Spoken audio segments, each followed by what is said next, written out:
yung coverall and the rest.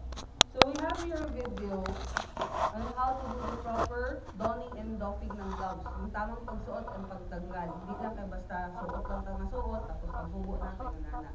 So let's watch this video para may idea mo, inani na yung pagsuot, then pagtanggal, hindi kayo basta-basta tanggal lang sa.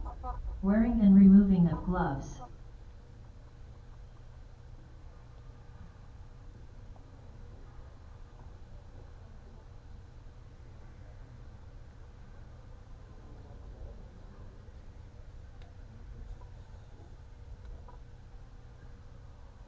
So those are clean gloves lang yan siya, hindi yan siya yung sterile. So pagtanggal, dirty to dirty. Tapos, ang imuhang kamot na limpyo, ipuot na lang mo sa next na gloves and then bali na niyo. So then, diretso discard. So inaana lang ang pagsuot sa gloves. Okay? Kaya para dili ta kay kung once nagunit na magod nato na sa patient tapos manarapot ta, nagunit pa ta sa laing pasyente or sa laing tao, ang sakit, kung meron man, pwedeng matakot-takot nato.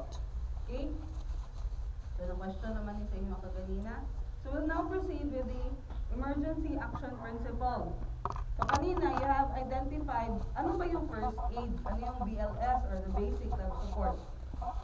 So then, proceed tayo sa response natin. Paano pag may mga cases na tayo na-encounter? Ano-ano yung mga dapat natin gawin? But before that, you have to prepare yourselves. Ano-ano yung mga dapat meron tayo as first aider, as mga emergency response team. Anong gamit meron dapat kayo? Pag once na nag-response kayo. Sino sa inyo dito yung meron talagang first aid kit sa, anong tawag ninyo dyan? Yung sa mga paraphernalias ninyo. Anong laman ng first aid kit? Such as what? Suot-suot. Nandun kasali dun sa bag ninyo or parang belt? Pouch, ma'am. Pouch. So at least yun yung actual na meron kayo. So I have with me here, this is my personal protective first aid kit pala. This is my personal first aid kit. So ito yung dala-dala namin or dala-dala ko every time I go anywhere. And then aside from that, minsan nagdadala kami ng first aid kit talaga namin na malaki. So ito, naka-leg kit ito. So sa belt, parang belt siya. Minsan, kung salitan kami ng isang volunteer, pag medyo pagod na kasi puro parating na sa belt namin to, so pwede din ito lipat namin sa chest. So anong meron dito? First, gunting, pang cut sa damit, kaya para dili na ka nang hubu-hubuan pa ang pasyente, diretso gunting na ang sanina, ang pantalon if needed, pen light to check if nag-react ba sa suga ang patient, kung kanang pasyente nga nakuyapan, walay malay, pagtapik nimo, you try to check kung nag-react ba ang pupils niyo or what.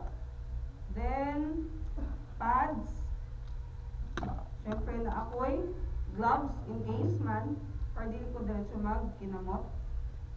Then,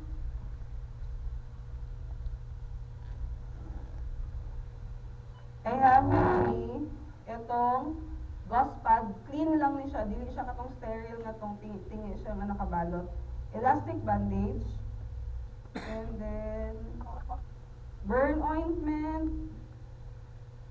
Meron ako dito para sa kate-kate, hydrocortisone.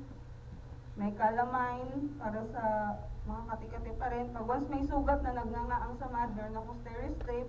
Kaya dili man ta pwede mag-stapler sa panit. So gamitan na mo og Steri-Strip. Strip lang para idikit. Then, plaster. Different sizes. Na ako'y elastic, pero medyo dirty na siya kay ang ako ang activated charcoal. Nagpud na nayabo na buslot. Activated charcoal ginagamit na mo sa mga emergency medical technician sa poisoning. Pag naay mga naghilo, kay gibiyaan, kung naghihiluan nila ng sarili. So we will just mix it with something. Then betadine. If in case maugdan ko gloves, I have with me forceps para walang rason nga dili magkinamot ko. Then spare diri sa packet na pa koy more na elastic bandage. So actually I have 3. And then nandun sa isang bag ko na lang yung mga triangular bandage. So with your registration, naka-package din naman yung mga small PPEs ninyo. So, probably by tomorrow or sa Sunday, magdating, medyo na-delay lang yung cargo. So, hindi na nakaabot ang kit kaya medyo na-short ko. Eh, yun nga, medyo biglaan lang sa inyo, nasa 60 kaagad kayo. So, short na ko sa ako ang training kit. So, kasali sa inyo ang training kit, I have the new sample.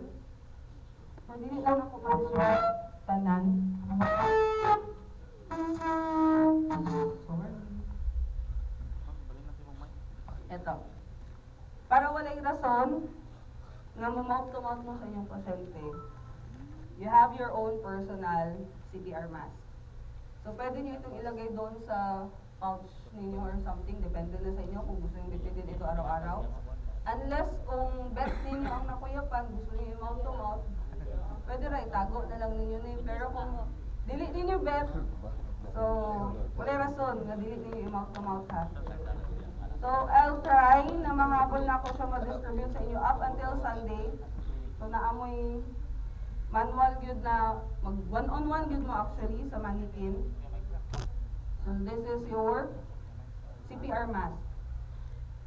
So, mo ni siya ang i-butang sa baba sa patient o diri mo mag mouth to mouth. Okay? Wala na yung rason.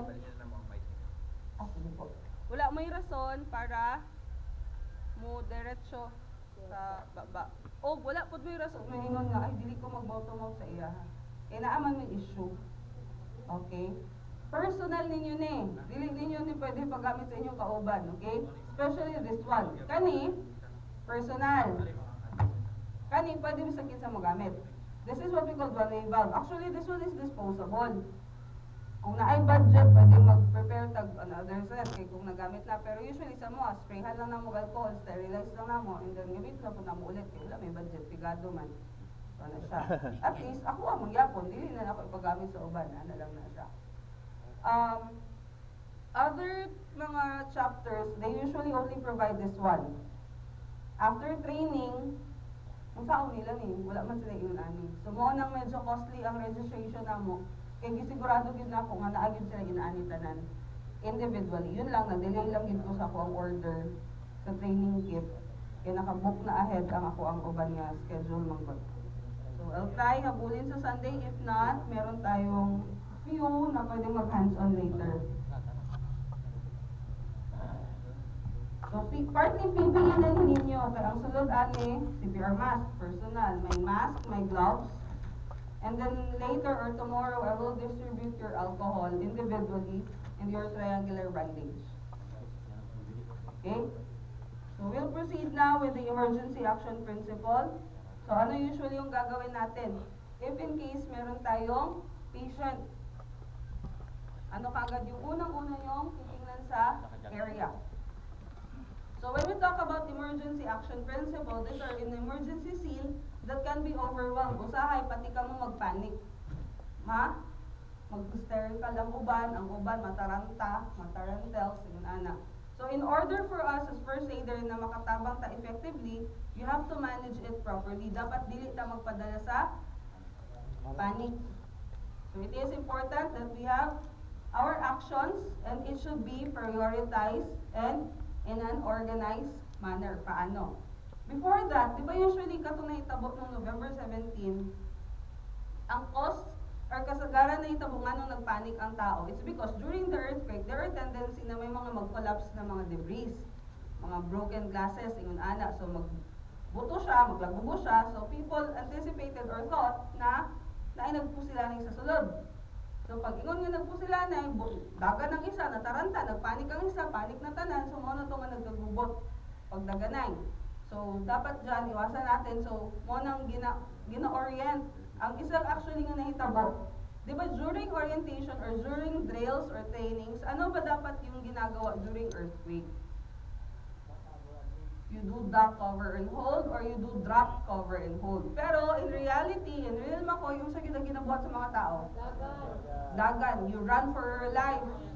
Hold up and run. Diba? Punit sa cellphone, bahala ng bag, run for your life, ana na. Kunya karon ang nahitabo, kay nag-stop ang escalator, wala elevator, hagdanan. So nangyari sa hagdanan, tulakanay, hulog, na-stampede, nangaligid. Paminaw ninyo na imo punit ana sa ila.